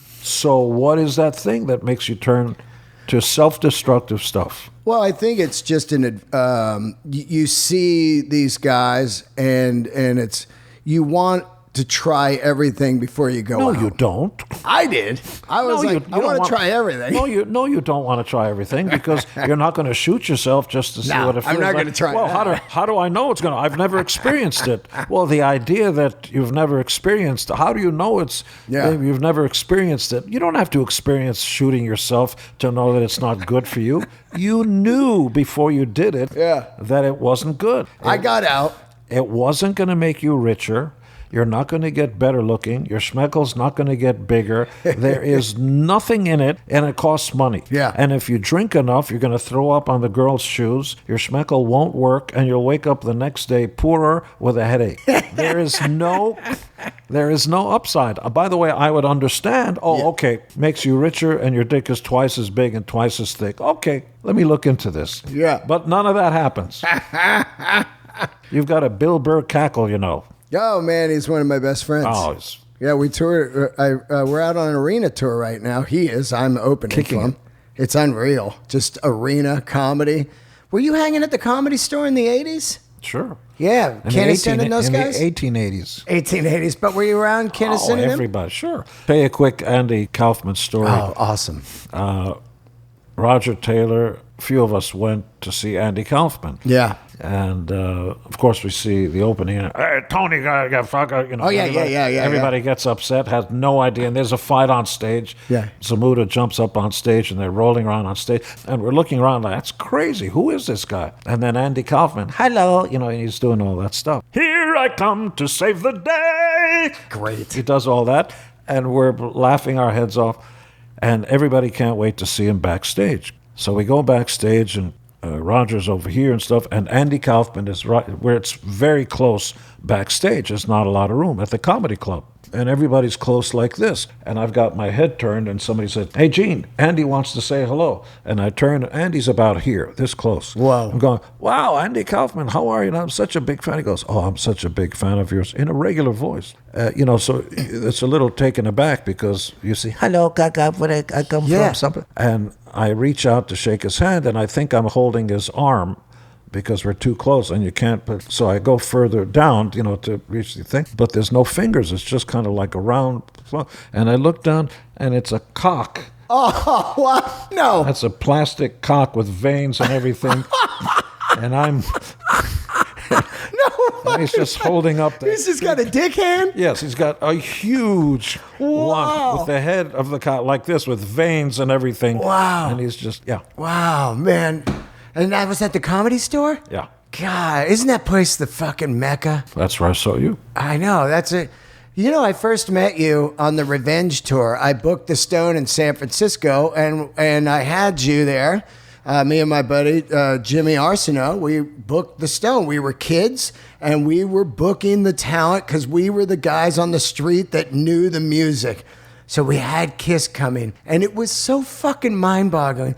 After the show, you go, what can we do in this town? And I said, well, we can go up to Haight Street. It's kind of booming up there now because that was 92 when grunge was kind of hitting and all the Haight Street clubs were booming. So you and I and a couple guys went to the I-beam upstairs, shot a little pool. I showed you around. We fucked around, and I never forgot it. I've met you like 5 times in my life, and every time you've been just the fucking coolest dude ever.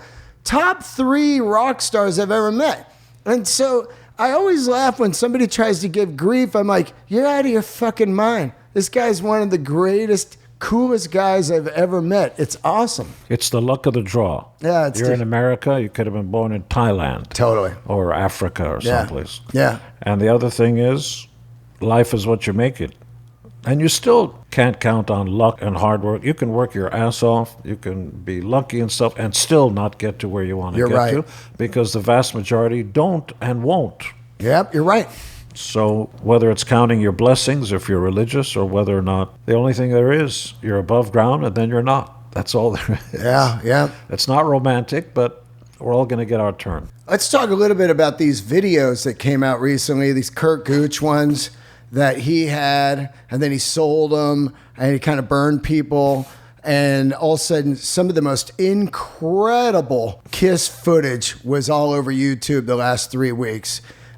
Did you guys pull it? And how did this guy, Kurt Gooch, get this shit back in the day? No idea. Did he steal it from a warehouse? No idea. But the lawyers are busy, and you can't pay attention to everything. Yeah, but how great is that shit? Looks pretty good. Oh my God, are you kidding me, man? I'm watching rehearsals of you guys, you know? There's a daytime Japan show, that full shows. They're just insane. Do you know why they were daytime shows? Because the fans would cut. We broke the Beatles record in how many shows in Tokyo at a place called Budokan. I think we did 4 or 5 shows, and they did 3, I believe. And so everybody in Japan wanted to get there because I think we were only in Tokyo, then we had to go someplace else. So they take the train. And the last train out of Tokyo was, I don't know, 9 or 11, whenever it was. And that's why we had to go on in the daytime. Wow. And in those days, in Japan, it was still the old Japan. You were not allowed to stand. You were not allowed to make noise in between songs. Oh. You had to politely clap. And there were cops up and down the Aisles. the walkways between the seats with German shepherds, making sure nobody rushed the stage or anything. But they rushed the stage anyway at the end of the show. Wow. Couldn't do pyro. Couldn't do anything. Oh, no pyro. No. Oh, yeah. Oh, my God. So that stuff, will you guys ever put that out on your own? There's an awful lot of stuff being planned. Yeah. There's a motion picture coming on Netflix. Really? There's a cartoon show. There's the Gene Simmons KISS World opened in Las Vegas at the Rio Unbelievable. Hotel. All your collection is at the Rio Hotel in the KISS mini golf. And Gene sent me a video of it. And it was basically the stuff that was all in your house at the office there. Yeah. And it is mind-boggling. How many pieces? There's so much more. Oh, my God. I had an entire floor just for the Kiss Hello Kitty stuff. Oh, my God. And you guys got a warehouse full of shit. 10. You got the Kiss Alive 2 stage still? 10 where? 10. Do you still have the Kiss Alive 2 stage? Sure. You do? Got everything. Got the Sphinx, the Statue of Liberty that becomes the skull. The stairs, man. That is a stage. What was your favorite stage? Of course, I saw the Dynasty, and I thought it was great with the boxes when you came out from underground. Oh my God, there's no good Dynasty footage. It sucks. But what was your favorite stage? It has to be 2. Well, I don't know if you've seen this tour, but it's unreal. Don't get me wrong. This all is of us descend from the top. Fantastic, man. And the screens and the way they tilt and everything, it is unreal. All you need's money.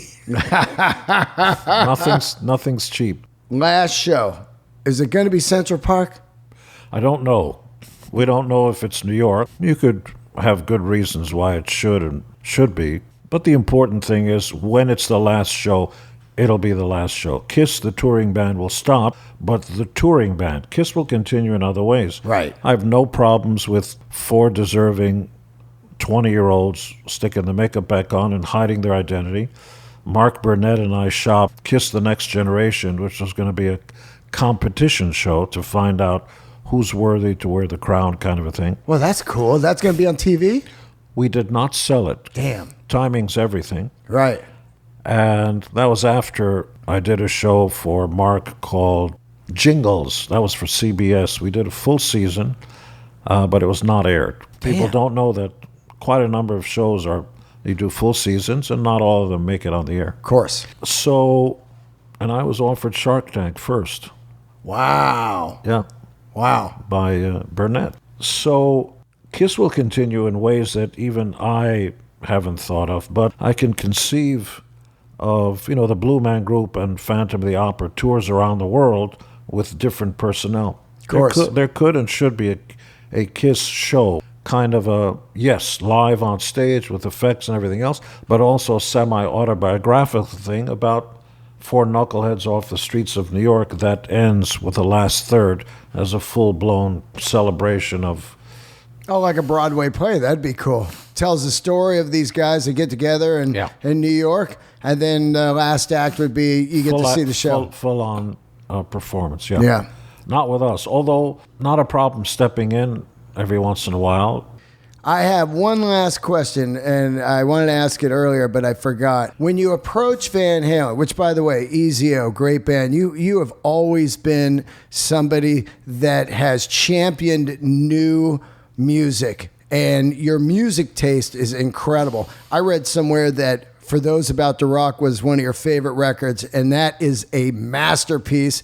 I think it's, for me, better than Back in Black because it's darker, and it's got something really eerie about it. But when you approached Van Halen back in the day, how did they know it was really you if no one who had ever seen you without your makeup? Did people around town know, oh, that's the KISS guys? Yeah. I gotcha. I always wondered that. Yeah. My date for that night was a girl named B.B. Buell, who would then move on to have a child with Steven Tyler. Oh, wow. Oh, yeah. Oh, yeah. Liv Tyler. Yeah. But she'd been friendly with other people as well. And I was busy up at a place called the Starwood. There was a guy named Rodney Bingenheimer who was called Prince of Sunset Boulevard, something like that. Is that Oh, yeah, they had a documentary on him. Yeah. He's a fascinating guy.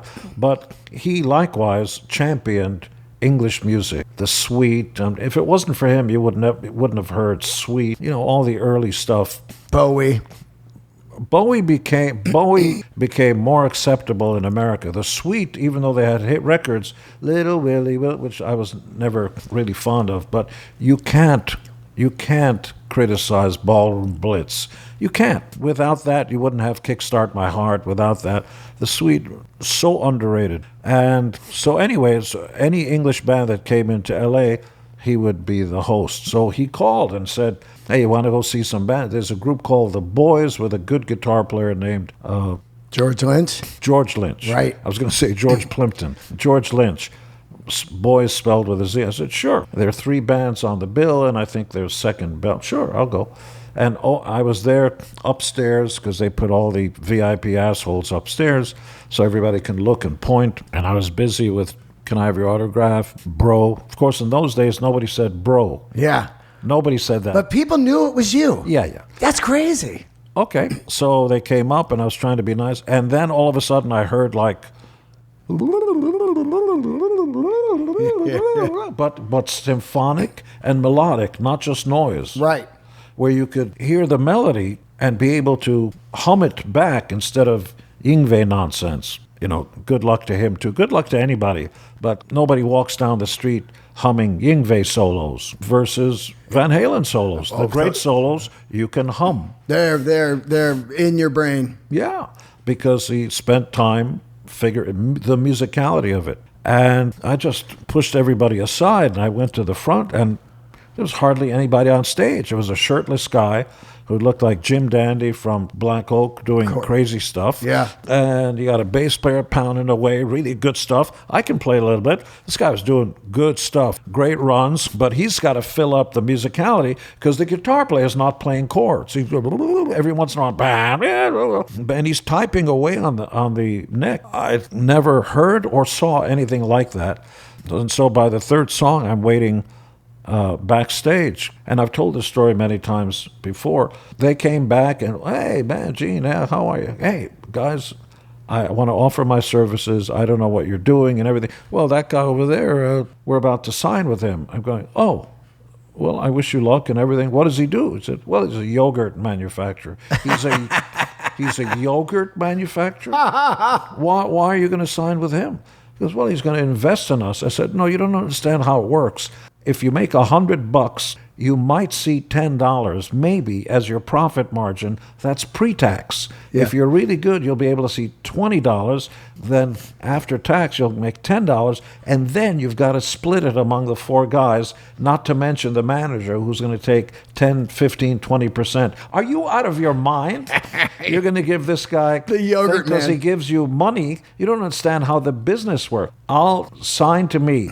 I'm not going to torture you and everything. I'll fly you to New York. I'll produce you in Electric Lady Studios, and it's all on me. That's what I did. Yeah. I brought him to New York. Brought David some higher-heeled boots and everything. And you can. It's. I got it. I got it. I gave Edward, when he was alive, the master. I said I don't want it to come out, but of course it's out there. Yeah. And it sounds great. Yeah. Some of those arrangements are yours truly. But those guys were self-contained, played live in the studio, and almost note for note. There's some stuff on there that they've never recorded called House of Pain. Oh, yeah. That kills. That came out on the 84 record. Not my House of Pain. Oh, wow. Different, huh?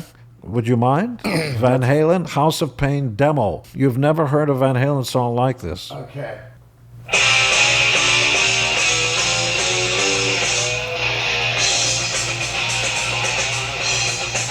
Pretty aggressive. Faster than the 84 one. Different chords. Yeah. Oh. Live.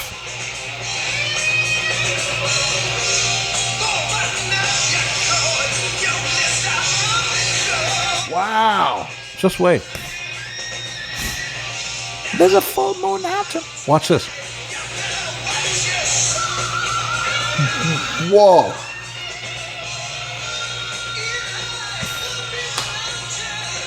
Oh, wow.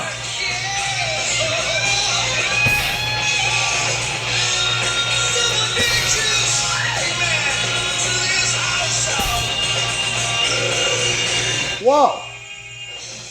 Wow. That is some fucking, you know what that is, man? That is hungry right there. That is hungry. Unrelenting. That's hunger at the fucking captured on 24-track 2-inch tape. Hunger right there. Can you hear the fucking... Everybody's just... You should hear on better speakers what Mike is playing on bass. Oh, yeah. Killer. Yeah. He's killer. So He's killer. underrated. Super underrated. There's nobody who sounded like Michael on backgrounds. That voice cuts through everything. So great. So I love new bands. What Rival Sons, you into them? Great. Who's that? Rival Sons. Love them. Killer. We take them out on tour a few times. So good. But they will never get the chance that we did because there are no more record companies. I know. It's over. Cinderella, too. When I heard the demo before Bon Jovi or anything, I brought him to Mercury. I think this has got a shot. It's right in the meat and potatoes kind of music, kind of like a little American AC/DC, a little this, a little that. Tom Kiefer vocals, good front guy, signed this band. They wouldn't do it. It took John, Bon Jovi, see them again, then bring back the same band again, and then they signed him. Fuck.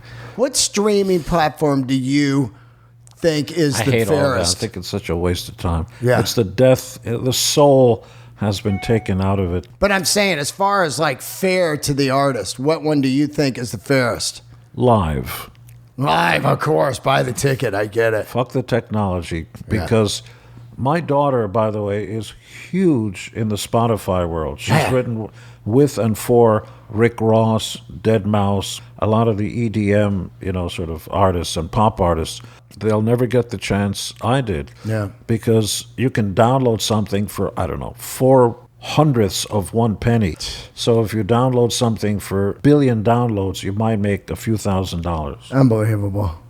It's so unfair to artists. There's a minimum wage, there's a minimum this and a minimum that, but to be an artist and a creative thing, nothing. I know.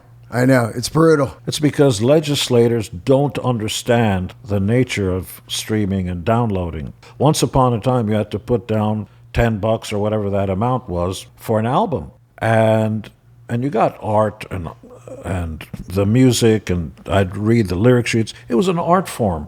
Now it's all up in the cloud and the schmout. And what happened to that $10? Where'd that go? I know, right? And you know what else? The records, I'm listening to, all the old KISS stuff. That form, even, the whole thing, how it used to work, like demo deal, where you'd go in at night and spec deals, and you'd record at night, and the band was in the room, and you captured the chemistry and the vibe and the sound. Now these guys are sending tracks to each other and these stems, and it just I heard a song by a band that's been around for a long time a couple days ago, new song. And I was like, this sounds like shit. It sounds like a bad ADAT demo from back in the 90s. Well, let's play a game. And I've done this before many times, and I've been quoted accurately as saying rock is dead. Yeah. Oh, yeah, of course. They always go after you on that. Not because there isn't talent. There's Right. a lot of good talent out there. Unbelievable. But they'll never get the chance. So from 1958 until 1988, 30 years. What did music camp? Well, we had Elvis, the Beatles, the Stones, Hendrix, all the British invasion stuff, Motown. You had Madonna and the disco thing. You had U2, the heavy bands, Metallica, AC/DC, Maiden. Maybe we're in there, maybe not. Aerosmith, just a ton of great stuff. Bowie, Prince. Unreal. Even Michael Jackson. Just, untouchable era. From 1988 until today, which is more than 30 years, who are the new Beatles? Who's Elvis? Yeah. There are popular bands. There's BTS, very popular, and good luck to them. There's not a band in the world who picks up a guitar and says, I want to be like BTS. No, these are dancers and actors. These are not people that create their own music because they have producers, and good for them, that sit down and write the songs for these puppets. Yeah. I mean, I think in the last 10 years, there's more incredible music than I've heard in years with I get new bands on here nonstop. There's so many I can't even keep up with them. They'll never happen. And when people said, oh yeah, well, what about Foo Fighters? Great band. Yeah. That's your grandfather's band. They're over 20 years old. Yeah. That's not a new band. Well, Radiohead would probably be the last big. Old. Yeah. Oh, well, yeah. They've made it 20 years now. You're right. Yeah. And they mentioned Ghost. It's interesting. Tame Impala's interesting. So Yeah. it's not going to be the Beatles or Elvis until and if there are strict laws about music and the value of music. Yeah. There's a supermarket down the street, and it's got everything you want, which is what life should be about. You get a menu and you pick what you like. There's eggs and there's milk and there's meat and everything. Imagine you can walk in and for a penny just pick up whatever you want. How long do you think that place is going to be in business? I know, right? That's what's happened to the music business. So true, man. There's no value in it. So if you're a creative person, you can't quit your day job to devote to your art. Doesn't affect us. Yeah. Because we show up, we do concerts. A lot of people show up, you make a great living. The Stones are the same. We're not the Stones. I'm not saying that. I'm just saying that the live shows more than makes up for the fact. If we depended on new music, you couldn't get by. Yeah, you would be done. The advantage we have over other bands is we got lots of toys and games, thousands of them, and that's okay. That provides a living as well. Yeah. Well, I cannot thank you enough for doing the show. It means, it's beyond to me. I really cannot even explain to you what it means that you're in my fucking apartment. A guy who basically is why I have been in the arts my entire life. You. And I want to thank you for coming down. You're very kind. It's the truth. And the best thing that you said just now, hey, do you like Rival Sons? Keep tugging on people's shirt sleeves about new music. That's right. Rival Sons aren't new, but you know what I mean. Oh, yeah. You keep tugging at them about new bands, because if I was a mother and I saw a baby on the street, I would immediately run over and pick up that baby because you want to nurture new life. It's all I do on the show. In between the big acts, it's nonstop new music. New comedians, new acts, All of new it. talent. Give them a shot. Because without you, hey, check this out. This is cool. Where would they go? Exactly, man. It's like and people help me. Bill Burrs, the Marins, the Joey Diaz, your son Nick hooking this up, you coming to do the show, Paul. That dude, you're fucking a zillion years in the game. You don't need to go to an apartment in the valley on a Sunday. He's so full of shit. You should see this mansion. He's got strippers in the swimming pool and stuff. He's so full of it. Just one day, look at me sitting in the corner with my crust of bread. My God, I'm sitting in his 10-foot tall safe that's got gold bars that he's so full of it. I love you, man. And one last question. Can I come to the last show? I don't know. I don't know when it's going to be, and I don't want to make promises because I myself don't know when and how. Yeah. What happens if it's on? I'm making it up the moon. I'm going. If you say, hey, you come, I'm there. Vegas place sell yet? Did I sell the Vegas place? The house, did it sell yet? So we had 2 buyers. Yeah. And it's crazy times. One guy said, I'll pay in crypto. I said, okay, let's make a deal. Then crypto changed. Then he flaked out. Yeah. It's okay. It'll sell. Oh, yeah. You were there for like 10 minutes. Yeah, the wife decided it was too hot. Well, you could have told me before I bought it. Oh, my God. But that's okay. These are Beverly Hills blues. Yeah. You know the Beverly Hills blues? Yeah. Bum, ba, da, da. My limo is late. Bum, ba, da, da. You have nothing to complain about. That place was cool, but I always Well, it's huge. I was like, Gene's moving to Vegas? No You way. could play football in the living room. Whoa. Literally. Wow. And you sold the old house. Yes. Where the kids grew up. Yes. Went to Vegas, came back. Now you're back. Are you back in Beverly Well, Hills? we didn't go to Vegas. I bought her a mountaintop Malibu home that's got 360. That was my mouth doing that. I didn't fart, kids. You got a Malibu home? Oh, there's one in Malibu. There's one in Whistler. What about the Lake Tahoe stuff? Never had one. Oh, I thought you were total lie of the really? media. Yeah, That was weird. I saw that. it's not true at all, in the least. Yeah. Are you into architecture? Like you into like? I'm into money mostly. What about cars? I've never noticed you known as a car guy, not a watch guy either, right? They keep giving me watches every time. What is that? I have no idea. I don't know the names of fabrics or anything. Holy shit! This is a only- watch Gene Simmons should There's be only wearing. one in the world. Look on the back. Let's see. Oh my God! It's got your makeup on the back. It says Gene Simmons. This thing is fucking rad. What is this? There's only one. Oh my God! Look at the strap, the metal strap. This is so. Oh, GS1. This is cool. Look at this thing, man. Oh, I've got a ton of those. Every time we go to Europe, watchmakers make it a point of sitting down and making one. Really? And each one's unique. Then I just bring them back and give it to the Shannon or the kids. And Yeah, man, that is so cool. they've got the huge watch collection. I have nothing. Wow. I'm going to get it anyway. Why wait until you're dead? What's the big deal? Oh, I can't give it to you now. I got another day of life. Oh my God, I love you, Gene. It's so great. I can't, man, it's just mind blowing. It was a great day. I started 11 years ago, and I thought if I could get Gene Simmons on, it'll be fucking. Ask and you shall receive. Oh man, This is a good brand. I like the taste. That's the Topo best. Chico. I've never heard of it before. that is the best, Gene. It's Mexican, right? Yeah, but Coca-Cola bought them a few years ago before you could only really get it in Texas. And the way I found it was Burr and I were doing that Austin City Limits, and across was a rib place. I said, yeah, you got like Perrier or, anything like that? And they go, we got Topo Chico. I go, I don't know what that is. They got sparkling water. I drank it. I was like, this shit is incredible. Very good. Yeah. How's Rock and Brews doing? Well, they're now casinos. This is Oh, my God. the first of 3 Whoa. new Rock and Brews casinos. Well, where's that at? That one is, I believe, around Seattle. Swipe it to the next one. Whoa, look at the inside, man. That is insane. So we have 2 Rock and Brews at LAX and I saw that. Yep. across Yep. America. Casinos.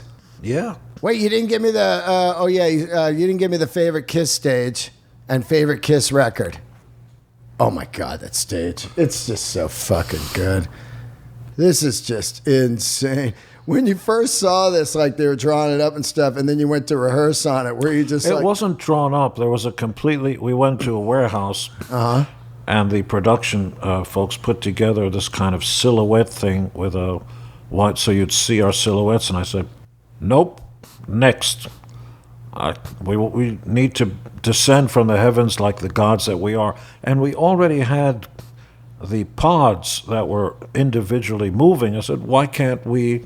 all the best ideas come from people who are committed and have to do the show every day anyway. Right. You don't want some designer to come in, here's my design, and then they leave. There's no depth of it. So we already had these pods that move all by themselves. You can project images and they can like fly. Okay, so just build some handrails in the back so that... It is unreal. So we can descend. Just elongate Detroit Rock City in the beginning, have enough time, and then I have crap blow up and shake the heavens, and that's a good opener. That show blew my mind. I walked out of there, I was like, I can't even believe it. Like 100 years later, they're just crushing it. So here is, let's see if I've got the money bag sodas, which are the best sodas around. No food coloring, no preservatives. They're actually like colas? 5 flavors, and they're huge. Oh, shit. All across America. All right, let me see that. Oh, wow. What's a day like for you? You get up and then you're just kind of pitching stuff and stuff's coming at you? That's the vodka. Oh, wow. You got a vodka. Man that doesn't drink. I love it. Wow, the money bag. That's the money bag vodka. Wow. Bottle. That'll go for $3,000 a bottle. Look at that. Man. Sammy Hagar, he really set it off with the booze for the people, huh? He made more money there than any Van Halen stuff. Yeah, I think 80. Yeah, 80 million, right? He sold it for, and now he's got I think he's doing a rum now. Yep. Yeah, that's great. It's actually called the music business. Oh, that's the soda? Oh, wow, that looks good. Look at that, good design.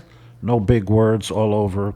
So this is taking lowbrow. That's called lowbrow, and that's highbrow. Yeah. More like the champagne of soda. Right. No big words, no flashy colors. More like the Cristo. Just the flavor. Yeah. And so people don't throw away the bottles. Yeah. They put flowers in them. It's too pretty. Yeah. So we have cherry, cream, ginger ale, cola, diet. Root beer. Cola, and diet. Yeah. Well, now you're going to be a Topo Chico guy also. They got lime, tangerine, twisted grapefruit. It's very good. No sugar. You a sugar guy? Unfortunately. Cake and cookies are my crack.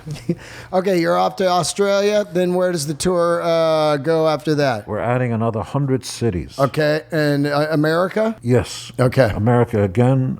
First we go to Tokyo. Tokyo. The stadium there, that's going to be crazy. Yeah. Tokyo Dome? Yeah. I love that place. Roller coaster on the roof on the side there. Insane. Crazy. Leave it to the Japanese. I love it. Thank you, man. Goki ken kaka desu ka? Watashi wa Gene Simmons desu. Japanese. Gene Simmons. I wish you well. Keep giving new talent a shot.